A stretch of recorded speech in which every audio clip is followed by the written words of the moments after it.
The fractured dream. Emily had always been a vivid dreamer. As a child, she would often wake up in the middle of the night, heart racing, after experiencing fantastical adventures or terrifying nightmares.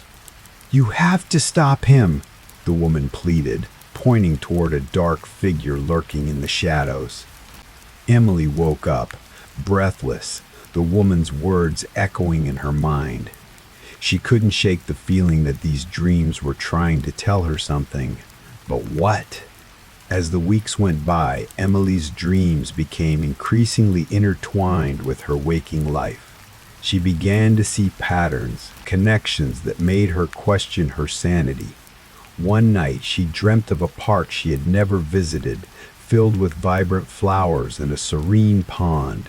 The next day, she stumbled upon that very park while walking home from work. "Just a coincidence," she muttered to herself, but the unease settled deeper in her gut. Then came the night that changed everything. Emily dreamt of a dark alley, the air thick with tension. She saw a man standing at the end, his face obscured by shadows. "You have to warn them," he said, his voice low and urgent. "They're in danger." Emily woke up, her heart racing. She couldn't shake the feeling that she needed to act. The next day, she found herself wandering the streets, searching for the alley from her dream. When she finally found it, her heart sank. It was exactly as she had seen it, dark, foreboding, and filled with an overwhelming sense of dread. As she stood there, a group of teenagers approached, laughing and joking. Emily felt a surge of panic. "Wait," she called out, rushing toward them.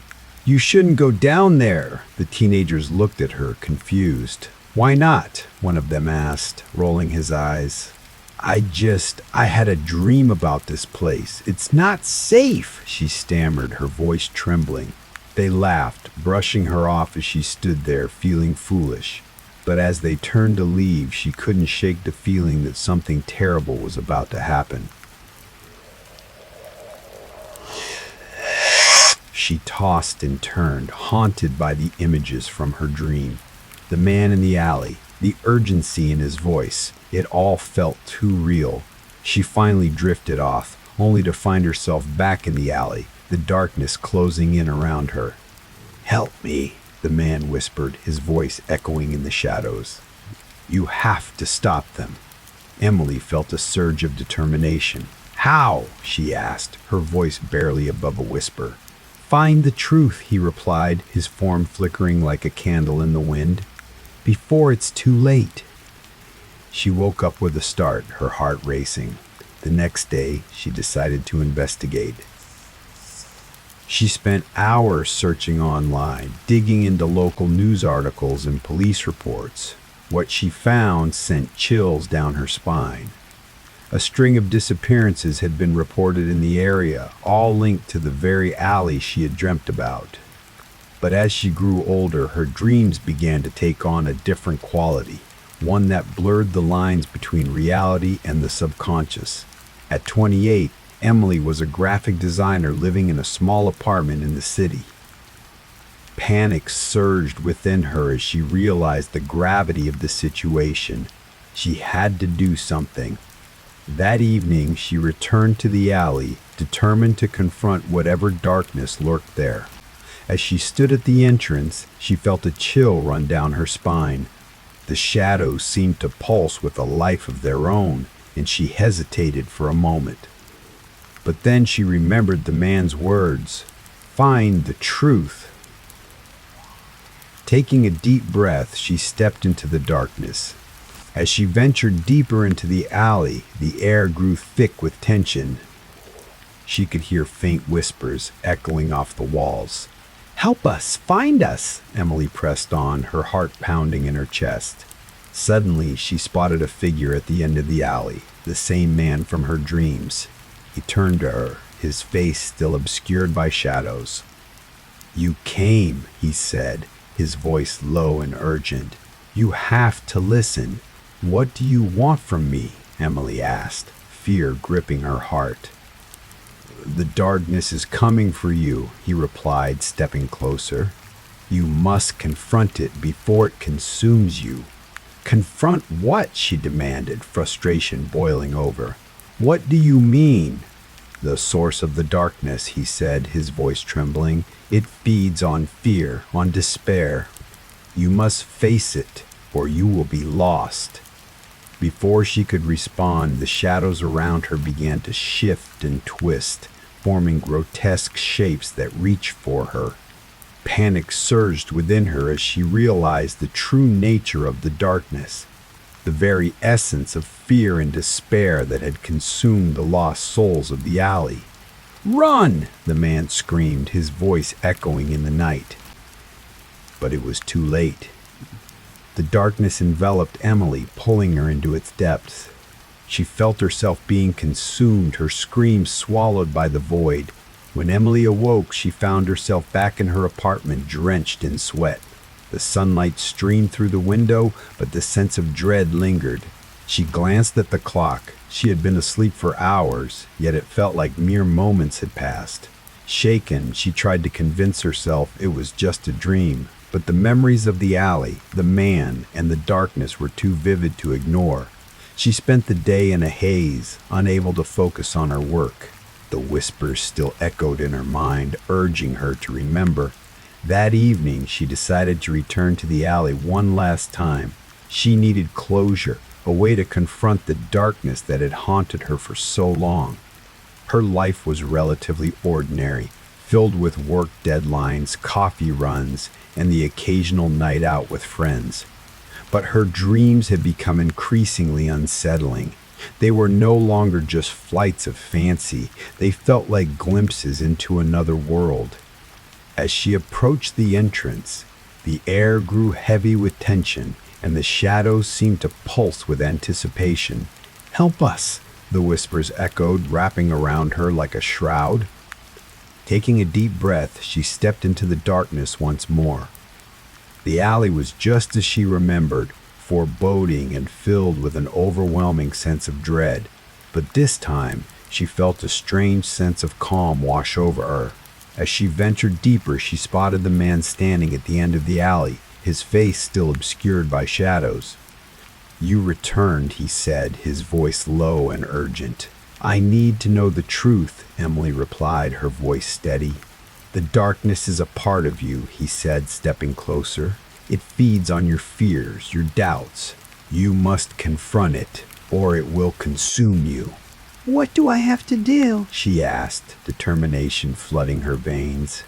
"Face your fears," he replied, his voice echoing in the darkness. "Only then can you break free." With those words, the shadows around her began to shift and twist, forming grotesque shapes that reached for her. Emily felt a surge of panic, but she forced herself to stand her ground. "I won't let you take me," she shouted, her voice ringing out in the darkness. The shadows recoiled, and for a moment she felt a glimmer of hope. But then the darkness surged forward, enveloping her in its cold embrace. She felt herself being pulled into the depths, her screams swallowed by the void.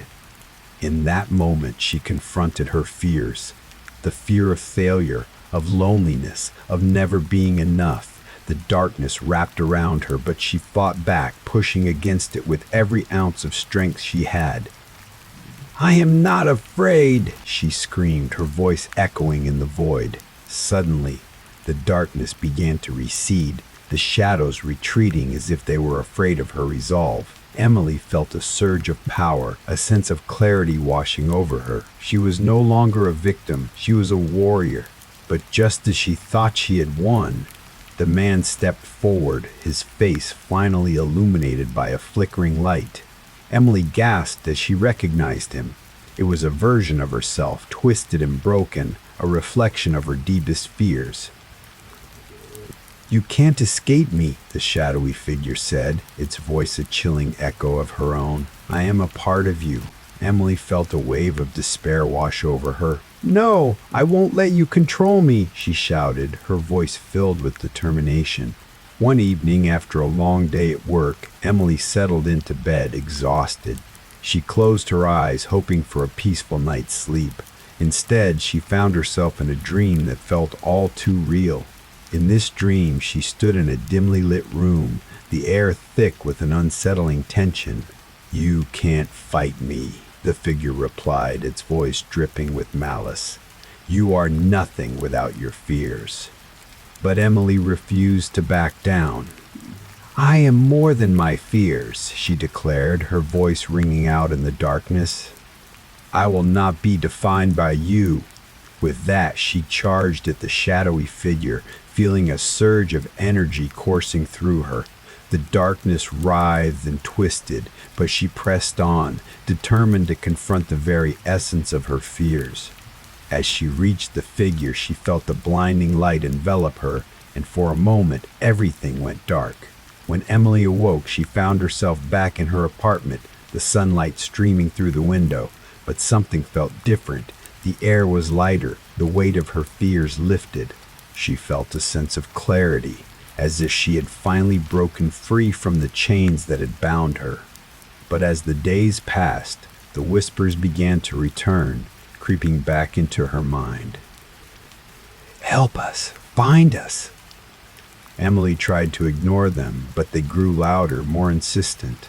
She found herself haunted by the memories of the alley, the man, and the darkness. No matter how hard she tried, she couldn't shake the feeling that something was still lurking in the shadows. One night, as she lay in bed, she heard a soft knock at her door. Heart racing, she got up to answer it. But when she opened the door, there was no one there. Just the empty hallway, shrouded in darkness. Panic surged within her as she closed the door, locking it tight. She felt a chill run down her spine, the whispers echoing in her mind. "Help us! Find us!" From that day on, Emily remained haunted by the memories of her dreams. The darkness had not been vanquished. It lingered just beneath the surface, waiting for the right moment to strike. She tried to live her life, but the whispers followed her, a constant reminder of the shadows that lurked in the corners of her mind. As she lay in bed each night, she couldn't help but wonder if she would ever truly escape the darkness. The dreams continued, each one more vivid than the last, blurring the lines between reality and the subconscious. And so, Emily remained trapped in a cycle of fear and uncertainty, forever questioning the nature of her dreams and the reality that surrounded her. The whispers echoed in her mind, a haunting reminder that the darkness was never truly gone. "Help us, find us," they called, and she knew that she would never be free. Shadows flickered on the walls and a low hum filled the air. She felt an inexplicable urge to explore, to uncover the source of the noise. As she moved deeper into the room, she noticed a figure standing in the corner, shrouded in darkness. "Help me," the figure whispered, its voice barely audible. In the end, Emily was left with a lingering sense of dread, a realization that the darkness was a part of her, a fractured piece of her soul that would forever remain. And as she drifted off to sleep each night, she couldn't shake the feeling that the shadows were waiting, ready to pull her back into their depths. From that day, she still remains thinking about it, wondering if she would ever find peace or if she was destined to be consumed by the darkness forever. Emily's heart raced.